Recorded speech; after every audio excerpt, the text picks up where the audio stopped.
Battleground Arizona, one of the most highly contested states in this year's election. Latest CBS News polling in Arizona shows former President Trump has a slight lead within the margin of error. But in that state's closely watched Senate race, Republican Kari Lake, one of Trump's closest allies, is trailing.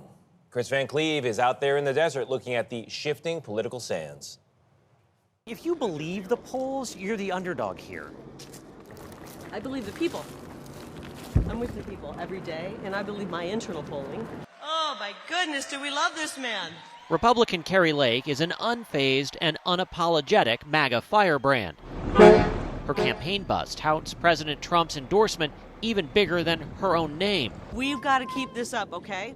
With early voting underway in Arizona, she's meeting voters where they are, like here in Buckeye outside Phoenix. We're just really encouraging voters to show up at some of the voting sites, and then I'm going to show up with them and have a chance to talk with them. A longtime local TV news anchor, Lake narrowly lost the race for governor in 2022, but refused to concede defeat. And we are going to start chasing ballots like you've never seen it. This go-around, she's betting immigration and border security will bring her to the U.S. Senate.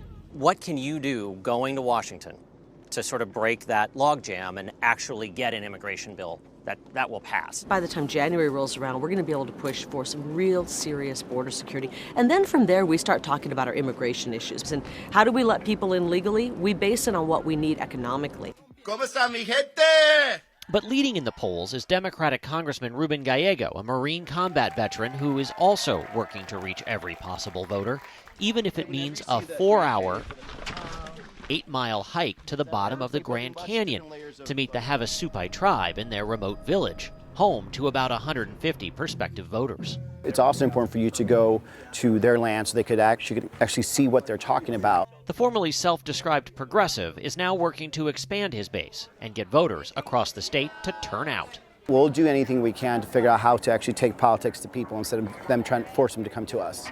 With just weeks to go in a state with so much at stake, the race is on to reach every voter before Election Day. For CBS Mornings, I'm Chris Van Cleve in Buckeye, Arizona. That's commitment, guys, a 4-hour hike through the Grand Canyon. Yeah. And also Be reaching out interesting to to see how this indigenous turns out. communities, which I think you don't really often see that in politics today.